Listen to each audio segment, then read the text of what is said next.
So good morning students. Today we are going to study a very interesting topic of class 12th, that is moving coil galvanometer. So first of all, question is what is galvanometer, its principle, and what will happen when any current carrying coil placed in a magnetic field, then what will happen and what the coil experience. So we are going to study first, that is what is galvanometer. So moving coil galvanometer is a device which is used for detection of measurement of small electric currents. Okay, so it is a device instrument which is used for detection of measurement of small electric currents. तो आपने mind में आ रहा होगा कि तो ammeter का काम क्या है. तो गैल्वेनोमीटर सिर्फ ये बताता है हमें कि current is present in the circuit. थोड़ा सा भी चेंज, करंट ज़्यादा हो कम हो तो वो डिफ्लेक्शन देगा. एमीटर क्या है, वो करंट की मेजरमेंट को बताता है, लेकिन ये सिर्फ डिटेक्ट करता है करंट को कि इसमें करंट है कि नहीं. तो इसलिए हम ऐसे बोल सकते हैं इसको कि current galvanometer is an instrument used for detection and measurement of small electric currents. Okay, so इसका प्रिंसिपल क्या है. जो उसका प्रिंसिपल है कि जब किसी, जैसे मैंने ये डायग्राम बनाई है, this is north pole, this is south pole. Okay, so north pole से मैग्नेटिक फील्ड लाइंस मूव करती हैं साउथ पोल की तरफ. आप देख सकते हैं यहाँ पे बीच में मैंने सॉफ्ट आयरन कोर रखा हुआ है यहाँ पे. तो बीच में सॉफ्ट आयरन कोर है, ठीक है, और magnetic field lines north pole से साउथ पोल की तरफ जा रही है. These arrows indicating that magnetic field lines are moving from north pole to south pole. You can see like this. If this is magnet north and this is south, then magnetic field lines are moving towards south. And if it is C shape, अगर ये C shape में, जैसे suppose करिए ये south लिख दिया मैंने, यहाँ पे नॉर्थ लिख दिया, तो ये मैग्नेटिक फील्ड लाइन नॉर्थ से साउथ ऐसे चलती हैं. तो यहाँ इस डायग्राम में भी ऐसा ही दिख रहा है कि magnetic field line north pole से साउथ पोल में, और बीच में अगर सॉफ्ट आयरन कोर हमने रखा हुआ है तो जो सॉफ्ट आयरन कोर है वो मैग्नेटिक फील्ड लाइंस को अट्रैक्ट करता है, और उसकी वजह से इसकी परमिबिलिटी ज़्यादा है, इसलिए ये स्ट्रॉन्ग मैग्नेटिक फील्ड यहाँ पे प्रोड्यूस होती हैं. तो अब हम पढ़ेंगे इसका प्रिंसिपल कि current carrying, when a current carrying coil placed in uniform magnetic field, it experience torque which is given by NIBA sin of theta. तो ये जो टॉपिक हमने पिछले कल पढ़ा था कि जब किसी करंट कैरिंग कंडक्टर को मैग्नेटिक फील्ड में रखते हैं या कॉइल को, तो वो टॉर्क एक्सपीरियंस करता है. किसी कॉइल को जब मैग्नेटिक फील्ड में रखते हैं तो वो टॉर्क एक्सपीरियंस करता है. Torque means force into perpendicular distance. ये हमने पढ़ा था, torque is equal to force into perpendicular distance, या लीवर आर्म इसको बोल सकते हैं, डिस्टेंस, परपेंडिकुलर डिस्टेंस. सो वहाँ से हमने ये टॉपिक डिस्कस किया था, और वहाँ से हमने ये वाला जो एक्सप्रेशन है ये फाइंड आउट किया था, NIBA साइन ऑफ थीटा. ठीक है, तो अभी हम इसके प्रिंसिपल के बाद देखेंगे कि इसका कंस्ट्रक्शन क्या है. तो कंस्ट्रक्शन में आप देख सकते हैं कि एक वेस्टर्न गैल्वेनोमीटर है जिसमें रेक्टेंगुलर कॉइल बीच में रखी हुई है, और fine insulated copper wire wound किया हुई है इसमें एल्यूमिनियम फ्रेम के ऊपर. The motion of the coil is controlled by pair of hair springs of phosphor bronze. तो इसमें बाल की तरह एक वी कैन से स्प्रिंग्स होते हैं. तो उसकी वजह से वो जब करंट आएगा तो वो जो कॉइल है उसकी, जैसे इस तरीके का वो उसमें स्प्रिंग होता है, मैं आपको बताऊं इस तरीके का स्प्रिंग होगा. तो जैसे ही करंट आएगा तो वो कॉइल, ये जो आपकी स्केल है, ये डिफ्लेक्शन, ये जो नीडल है ये डिफ्लेक्शन देगी, स्केल में बताएगा कि कितना इसमें करंट आया, मींस करंट इंक्रीज़ किया या डिक्रीज़ किया, या प्रेजेंस ऑफ करंट को ये बताएगा. तो इस तरीके के एक फॉस्फर ब्रॉन्ज यहाँ पे पेयर ऑफ स्प्रिंग्स है, यहाँ पे पेयर ऑफ हेयर स्प्रिंग्स भी can say of phosphor bronze हम बोल सकते हैं. यहाँ पे किसका है, phosphor bronze, phosphor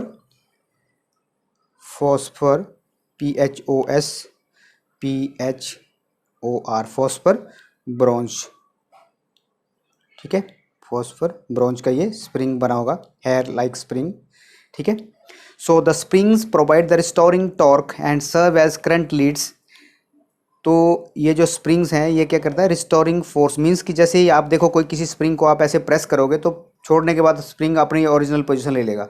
after removing force it will gain its original position. ठीक है, या किसी भी ऐसी चीज़ को जो इलास्टिक हो उसको ऐसे खींचो आप, तो वो अपनी जगह लेने की कोशिश करता है. तो इस तरीके से the springs provide the restoring torque and serve as current leads. A light aluminium pointer we can say attached to the coil measure the deflection on a suitable scale. तो ये पॉइंटर है, तो ये बताता है हमारे पास, ये एक स्केल लगी हुई है वहाँ पे मिरर के ऊपर, देखेंगे आप गैल्वेनोमीटर जब आप फिजिक्स लैब में एक्सपेरिमेंट करोगे तो जैसे करंट पास होगा किसी सर्किट में तो एकदम से वो डिफ्लेक्शन देगा। तो ये वाले जो लाइट एल्यूमिनियम पॉइंटर है attach to the coil measure its deflection on a suitable scale, इस स्केल के ऊपर ये डिफ्लेक्शन को मेजर करेगा। ठीक है, so the coil is place symmetrically between the concave poles, these are concave poles. Concave means you have seen concave mirror. Concave mirror इस तरीके का होता है जो कि कन्वर्स करता है रेज को, जैसे इस तरीके का माल बाहर से आप इसको पॉलिश कर दोगे तो ये इस तरीके से भी कॉनकेव बन गया, और अगर आप इस तरीके से करोगे तो यहाँ से जैसे रेज ऐसे आएंगी तो ऐसे डिफ्लेक्ट होके रिफ्लेक्ट होके यहाँ पे पड़ेंगी। उसी तरह से लाइट यहाँ से जा रही है तो वो इस प्रिंसिपल एक्सिस के ऊपर रिफ्लेक्ट होके वापस आएंगे। तो this is a converging mirror. तो सिमिलरली ये जो कॉइल है इस place symmetrically between the concave poles of a permanent horseshoe magnet है ये, जैसे ये नॉर्थ और साउथ इस तरीके का मैग्नेट है ये, या ऐसे करके आप इसको ले लीजिए, नॉर्थ इस तरफ, south, because monopole do not exist. So this is horseshoe magnet. So there is a cylindrical soft iron core, यहाँ पे बीच में एक सिलिंड्रिकल सॉफ्ट आयरन कोर है, विच not only makes the field radial but also increase the strength of the magnetic field. ये जो cylindrical soft iron है, आप देखिए यहाँ पे सिलिंड्रिकल जो सॉफ्ट आयरन है ये ऐसा नहीं है कि सिर्फ मैग्नेटिक फील्ड लाइंस को दिखाता है, तो हम बोल सकते हैं कि there is a cylindrical soft iron core which not only makes the field radial, radial मतलब इस तरीके से जो कि बिल्कुल सेंटर में पड़े कन्वर्स होके जो मैग्नेटिक फील्ड लाइंस हैं, but also increase the strength of the magnetic field. ये सॉफ्ट आयरन जो समझ लो आप कि इसकी परमेबिलिटी ज़्यादा होने की वजह से मैग्नेटिक फील्ड लाइंस को खींचेगा, अट्रैक्ट करेगा, तो मैग्नेटिक फील्ड लाइंस जो होगी वो रेडियल होंगी और मैग्नेटिक फील्ड स्ट्रेंथ भी इंक्रीज करेगी इससे। ठीक है, क्योंकि एक किस्म का ये सॉफ्ट आयरन है तो it is a ferromagnetic substance, तो इसकी जो परमेबिलिटी है होगी वो ज़्यादा होगी। ठीक है, या हम इसकी रिटेंटिविटी बोल सकते हैं, रिटेंटिविटी इसकी ज़्यादा होगी।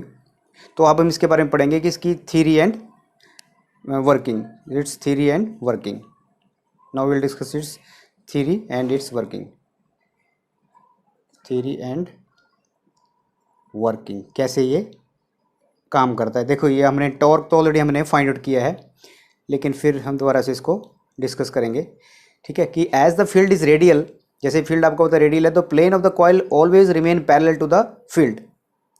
जो प्लेन ऑफ द कॉइल होगी, जैसे आपने पीछे अपने जैसे एक टॉपिक पढ़ा था कि जैसे मैग्नेटिक मोमेंट हमने फाइंड आउट किया था, या current carrying coil placed in magnetic field experience से टॉर्क, तो हमने वो ऐसे डिस्कस किया था। तो ये देखिए आप ऐसे करके हमने कॉइल ली थी, नॉर्थ पोल साउथ पोल, तो उसमें बताया था हमने कि जो मैग्नेटिक फील्ड लाइंस हैं, इस जो मैग्नेटिक फील्ड लाइंस नॉर्थ से साउथ में जा रहे हैं, तो ये वाला जो साइड है ए टू बी मान लो, तो ये this is parallel to magnetic field lines.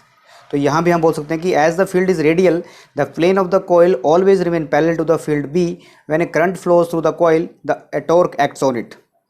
तो क्या होगा कि ये कॉइल नीचे की तरफ फोर्स एक्सपीरियंस करेगी, ऊपर की तरफ एक्सपीरियंस करेगी, इसलिए वो ऐसे मूव करेगी, तो ये टॉर्क एक्सपीरियंस करेगी। मैंने दिखाया था कि ये फोर्स ऊपर की तरफ लग रही है, ये वाली फोर्स नीचे की तरफ लग रही है। फिर हमने यहाँ से एक परपेंडिकुलर ड्रॉप किया था। ठीक है, तो हमने ये फाइंड आउट किया था कि ये परपेंडिकुलर है, ये हाइपोटेन्यूज है, ये डिस्टेंस है, ये थी, तो हमने यहाँ पे 2a sine of theta find out किया था। a साइन ऑफ थीटा हमने यहाँ पे ये फाइंड आउट की, ये वाली साइड फाइंड आउट की थी, मान लीजिए ये ABC मान लो ऐसे, तो a साइन ऑफ थीटा हमने फाइंड आउट किया था। ठीक है, क्योंकि ये साइड हमें पता है, ये साइड पता है, तो जो रेक्टेंगुलर कॉइल इसको ऐसे रोटेट करेंगे तो टॉर्क एक्सपीरियंस करेगा। तो टॉर्क कितनी एक्सपीरियंस करेगा, that is torque is equal to force into perpendicular distance, perpendicular distance, perpendicular distance, that is ये वाला फॉर्मूला हम बार बार नहीं है, क्योंकि आप पिछला वाला वीडियो देख सकते हैं, NIBB into A sine of 90 degree. देखिए आप, तो यहाँ पे नंबर ऑफ टर्न्स हैं, अगर मान लो यहाँ पे बहुत सारी टर्न्स हैं, I is the current, B is the side, यहाँ पे हमने ये दिखाया था कि मान लो ये B साइड है, ये A साइड है, तो NIB और B is the magnetic field lines, और A साइन 90 डिग्री हमने ये फाइंड आउट किया था कि 90 डिग्री में मीन्स कि ये वाली साइड देखिए आप, इसमें magnetic field lines perpendicular to this, तो ये 90 डिग्री आएगा यहाँ पे, तो force into this is force और this is A sine of 90 degree. तो यहाँ पे हम इसको सॉल्व करेंगे तो साइन 90 की वैल्यू क्या आएगी, 1 आएगी, तो आपके पास क्या बचेगा, NIABB। ठीक है, NIABB। तो आप देख सकते हैं कि AB जो आपके पास एरिया है, तो ये बनेगा आपके पास NIAB या NIBA, तो टॉर्क आपके पास क्या गया, NIBA। तो क्योंकि यहाँ पे जो थीटा था that was 90 degree, therefore the normal to the plane of coil remains perpendicular field, mean जो मैग्नेटिक फील्ड लाइंस हैं वो इस कॉइल के बिल्कुल परपेंडिकुलर है, 90 डिग्री का एंगल बना रही है। ठीक है, मैग्नेटिक फील्ड लाइन जैसे नॉर्थ से साउथ में जा रही है, तो ये इस प्लेन के साथ ये ऐसे जो प्लेन था, तो ये वाली साइड जो है इसमें 90 डिग्री का एंगल बना रहा है। ठीक है, तो इसलिए हमने ये टॉर्क फाइंड आउट कर लिया। तो the torque deflects the coil through an angle alpha. अब जो टॉर्क है वो, जैसे आप इसको, जैसे मान लो इस चीज़ को ऐसे घुमाओगे तो ये अपनी जगह आने की कोशिश करे, कोई भी इलास्टिक चीज़ है उसको ऐसे घुमाओगे तो अपनी जगह आने की कोशिश करेगा, तो इसको हम क्या बोलेंगे, the torque deflects, the torque टो जिसको हम लिखते हैं deflects the coil through an angle alpha, ये अल्फा एंगल से डिफ्लेक्ट करेगा। रिस्टोरिंग टॉर्क, और इसमें रिस्टोरिंग टॉर्क सेटअप हो जाएगी। हम इसको डिफ्लेक्ट करेंगे तो ये इसमें फिर से टॉर्क रिस्टोर हो जाएगी, और उसकी वजह से क्या होगा, किसकी वजह से, जो स्प्रिंग है उसकी इलास्टिसिटी की वजह से। मीन जब ये डिफ्लेक्शन देगा तो स्प्रिंग धीरे धीरे धीरे अपनी जगह पे आने की कोशिश करेगा। ठीक है, ज़्यादा करंट आएगा तो एकदम से वो ऐसे ऐसे धीरे धीरे अपनी जगह में रिस्टोर करने की कोशिश करेगा। तो हम यहाँ पे लिख सकते हैं कि जो आपके पास रिस्टोरिंग मीन ओरिजिनल पोजीशन को रिस्टोर करना, restoring torque is directly proportional to the alpha, directly proportional to the alpha we can say. Okay, this is proportionality sign. So torque deflects the coil through an angle alpha. A restoring torque is set up in the coil due to the elasticity of the spring. Spring की elasticity की वजह से क्या होगा, ये restore करने की कोशिश करेगा। Therefore on removing this proportionality sign हम यहाँ पे ये भी लिख सकते हैं कि this is restoring torque is equal to k time alpha। तो k मतलब वो आपके पास टॉर्सन कांस्टेंट, वेयर के इज इक्वल टू, या वेयर के इज टॉर्सन कांस्टेंट। ठीक है, मतलब जो इलास्टिसिटी है उस वायर की, वो उसकी वजह से वो, जैसे आपने डिफ्लेक्टिंग टॉर्क अप्लाई किया तो रिस्टोरिंग टॉर्क इसमें सेटअप हो गया। ठीक है, तो ये वाली आपको इक्वेशन याद रखनी है, restoring torque is equal to K alpha. अब यहाँ पे देखिए आप, टॉर्क जो है आपके पास required to produce unit angular twist, मतलब जो हमने टॉर्सनल कांस्टेंट बोला ये है क्या, तो torque required to produce unit angular twist in equilibrium position. इसका मतलब क्या हुआ, जो रिस्टोरिंग टॉर्क है आपके पास, restoring torque is equal to deflecting torque. इसका मतलब क्या हुआ कि किसी चीज़ को आप ऐसे मोड़ते हो तो जब फोर्स हटा देते तो अपने आप धीरे धीरे कोशिश करेगी वो वापस उसी पोजीशन में आने की कोशिश करेगी। आप स्प्रिंग को किसी को दबा दो ऐसे तो धीरे धीरे अपनी पोजीशन लेने की कोशिश करेगा, इसलिए उस स्प्रिंग को आप टिल्ट कर दो ऐसे करके तो धीरे छोड़ो उसको, धीरे धीरे अपनी पोजीशन लेने की कोशिश करेगा। इसका मतलब क्या हुआ कि जो रिस्टोरिंग टॉर्क है, जितना आपने उसको डिफ्लेक्ट किया, ठीक है, उतना ही वो रिस्टोर करने की कोशिश करेगा, अपनी ओरिजिनल पोजीशन से वो आने की कोशिश करेगा इस तरीके से। ठीक है, तो हम यहाँ पे लिख सकते हैं कि जो restoring torque that is equal to K alpha, अभी लिखा हमने, that is equal to deflecting torque जो हमने अभी फाइंड आउट किया, एन कैपिटल ले लें यहाँ पे क्योंकि N is the number of turns, N capital ले लो यहाँ पे, number of turns, N I B A ले लो या ए भी ले लो, तो this is deflecting torque is equal to restoring torque, या restoring torque equal to deflecting torque. तो यहाँ से हम अल्फा की वैल्यू फाइंड आउट कर सकते हैं। Therefore the value of alpha is, ठीक है, value of alpha is equal to N I, यहाँ देखिए alpha is equal to N I B A by alpha, N I B A by alpha. तो इसको हम रीअरेंज करेंगे, अभी इस वैल्यू को रीअरेंज करके लिखते हैं, एन हमने लिखा भी alpha is equal to N B A by K, और आई को राइट साइड में ले लो, राइट साइड मीन्स इसके बाहर ले लो, ठीक है। तो इसको हम कैसे लिख सकते हैं, that is alpha is equal to 1 upon G into I, और इसका मतलब क्या हुआ कि alpha is directly proportional to I, directly proportional to I means जो आपके पास deflection in the galvanometer coil है is directly proportional to the current flowing through it. जितना ज़्यादा करंट आएगा उतना ज़्यादा इसमें डिफ्लेक्शन प्रोड्यूस्ड होगी, जितना ज़्यादा करंट आएगा उतना ज़्यादा डिफ्लेक्शन प्रोड्यूस होगी। तो it means alpha is directly proportional to the I. तो यहाँ पे जी की वैल्यू आप देख रहे होंगे कि जी क्या है यहाँ पे, तो फैक्टर जी जो है वो किसके बराबर है, के अपॉन एन बी ए। के upon, this is a constant, is a constant, ये क्या है आपके पास, कांस्टेंट किसका, फॉर ए गैल्वेनोमीटर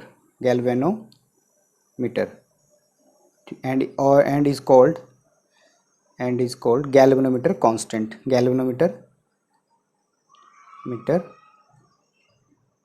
कांस्टेंट। ठीक है, या इसको एक और चीज़ लिखते हैं, इसको हम लिखते हैं और फिगर ऑफ मेरिट भी बोलते हैं इसको, फिगर ऑफ मेरिट। अभी बताता हूँ मैं आपको फिगर ऑफ मेरिट है क्या। ध्यान से देखना, these are very very important points, figure of merit. अब देखिए यहाँ पे हम फिगर ऑफ मेरिट को डिस्कस करते हैं। पहले फिगर ऑफ, यहीं से स्टार्ट करते हैं। फिगर ऑफ, जैसे क्वेश्चन ऐसे पूछ सकते हैं कि what do you mean by figure of merit of galvanometer, जैसे ऐसे मैं लिख देता हूँ what do you mean by, ऐसे क्वेश्चन पूछ सकते हैं आप, what do you mean by figure of merit of galvanometer, ऐसा क्वेश्चन आपसे पूछा जा सकता है। ठीक है, तो आप क्या बताएंगे कि इट इज़, जैसे आप डेफिनेशन से मैं ऐसे लिख देता हूँ, G is equal to I upon alpha, और अल्फ़ा की वैल्यू पुट कर देंगे हम। अल्फ़ा की वैल्यू होती है एन बी ए बाई के, तो के ऊपर चला जाएगा, that is K by N B A. ठीक है, it is defined as the current which produce a deflection of one scale division in the galvanometer. Galvanometer में वन स्केल डिवीजन के बारे जो डिफ्लेक्शन प्रोड्यूस करेगा, जैसे ये गैल्वेनोमीटर है तो एक स्केल डिवीजन के बराबर जो डिफ्लेक्शन प्रोड्यूस करेगा, that is known as figure of merit of a galvanometer. ठीक है, तो आपके पास ही आ गया what do you mean by figure of merit. तो हम यहाँ से बोल सकते हैं कि it is defined as the current which produce a deflection of one scale division in the galvanometer. ठीक है, कि ऐसा करंट जो कि एक स्केल डिवीजन के बाद के बराबर डिफ्लेक्शन प्रोड्यूस करे, उसको हम figure of merit of galvanometer बोलते हैं। तो that is G equal to I by alpha, और इसकी वैल्यू जब सब्स्टिट्यूट करेंगे हम, that is K upon N B A, क्योंकि जी की वैल्यू देखिए आप यहाँ पे के बाई एन बी ए, तो ये आपके पास आई बाई अल्फ़ा गया K by N B A. Sensitivity of galvanometer, sensitivity of galvanometer. Sensitivity देखो, बोल्ड इसके सेंटेंस, ये जो हेडिंग है इसकी, इसी से पता चल रहा है आपको। सेंसिटिविटी ऑफ गैल्वेनोमीटर का मतलब है कि ये सेंसिटिव है। ये galvanometer is said to be sensitive if it shows a large deflection even when a small current is pass. थोड़ा सा भी करंट अगर पास कर जाएगा, जैसे मान लो ये गैल्वेनोमीटर, तो इसमें थोड़ा सा भी करंट देंगे सर्किट के थ्रू, जैसे ही थोड़ा सा भी करंट आएगा तो एकदम से लार्ज डिफ्लेक्शन प्रोड्यूस करेगा। तो हम यहाँ से बोल सकते हैं कि galvanometer said to be sensitive, it shows large deflection. क्या दिखाएगा ये, लार्ज डिफ्लेक्शन। कैसे, even on passing a small current, even on passing a small current और स्मॉल वोल्टेज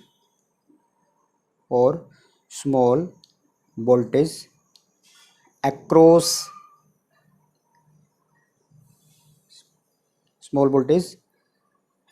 ठीक है, इज अप्लाइड अक्रॉस, ऐसे बोल सकते हैं कि लार्ज डिफ्लेक्शन प्रोड्यूस करेगा even on passing a small current और small voltage across this galvanometer. ठीक है, इसके जो भी अपरेटस है उसके क्रॉस में थोड़ा सा करंट पास करें या थोड़ी सी वोल्टेज इसको दें तो ये ज़्यादा डिफ्लेक्शन देगा। तो अब हम इसमें करंट इसी से डिस्कस है, these are very most important definitions are there.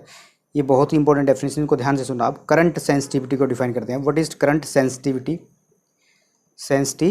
देखो, अब आएगा करंट सेंसिटिविटी, उसके बाद आएगा वोल्टेज सेंसिटिविटी। तो करंट सेंसिटिविटी को हम किस से डिनोट करते हैं, एस से सेंसिटिविटी, आई से करंट। तो करंट सेंसिटिविटी गया कि डिफ्लेक्शन प्रोड्यूस होगी, जैसे इसका मतलब कि it is defined as a deflection produce in the galvanometer when a unit current flow through it. जब यूनिट करंट फ्लो करेगा गैल्वेनोमीटर में तो जितनी डिफ्लेक्शन प्रोड्यूस करेगी उसको हम करंट सेंसिटिविटी बोलते हैं। करंट सेंसिटिविटी, हमने गैल्वेनोमीटर जो फिगर ऑफ मेरिट था उसमें आई बाई अल्फा लिखा था और यहाँ पे हम लिख रहे हैं अल्फा बाई आई, तो दैट इज इक्वल टू इसका रिवर्स हो जाएगा एन बी ए बाई के। आप यहाँ से ये वैल्यू देख सकते हैं, एन बी ए बाई के, ये था के बाई एन बी ए और ये एन बी ए बाई के। तो डेफिनेशन में फिर से इसकी बोल देता हूँ कि deflection produce in the galvanometer when a unit current flows through it. ठीक है, deflection produce in deflection produce in the galvanometer when a unit current flows through it. तो अब आ गया वोल्टेज सेंसिटिविटी। वोल्टेज सेंसिटिविटी में भी देखिए आप, यहाँ पे हम क्या लिखेंगे, वी वोल्टेज ऐसे सेंसिटिविटी। तो यहाँ पे अल्फा लिखा था, यहाँ भी अल्फा लिखेंगे, यहाँ आई लिखा था, यहाँ पे भी लिख दीजिए। इस पॉइंट को आप नोट करिए याद करने के लिए कि करंट को आई लिखा है ऐसे सेंसिटिविटी, और अल्फा बाई आई, यहाँ पे अल्फा बाई वी। ठीक है, और यहाँ पे देखिए आप अल्फा की वैल्यू वही, और voltage across the terminal that is V is equal to I R, और अल्फा की वैल्यू आप पुट करके इसको लिख सकते हैं N B A by K are.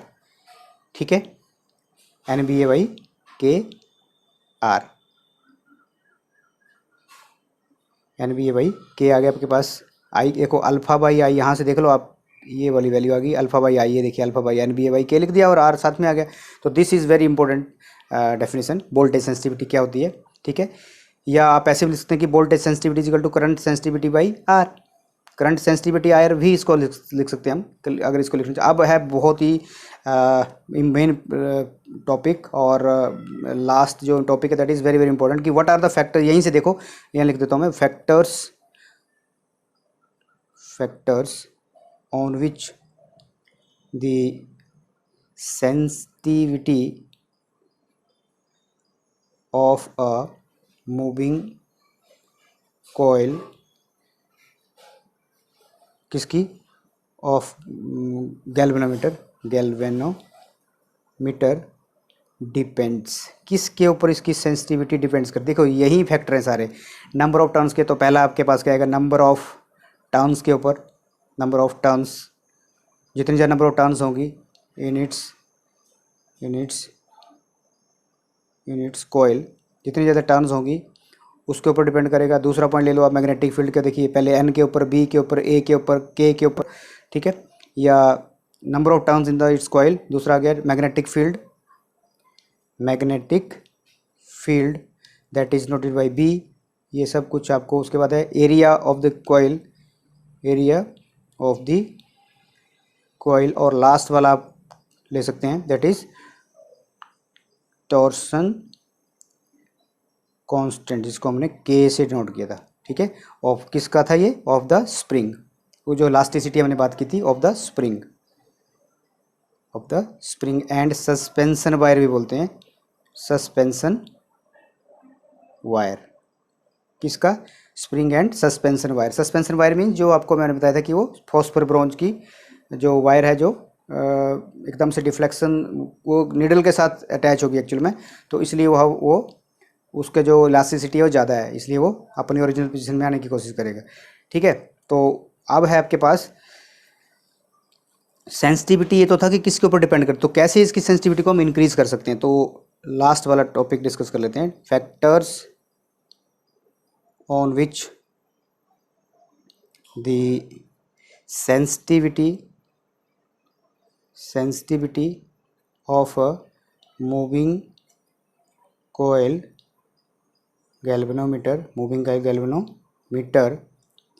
Can be increased, कैसे बढ़ा सकते हैं हम।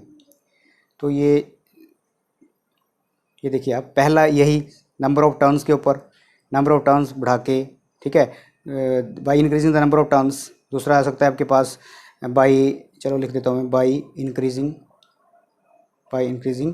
नंबर ऑफ टर्न्स, यही सब कुछ आ जाएगा। बाई इंक्रीजिंग, दूसरा आएगा by increasing magnetic field, by increasing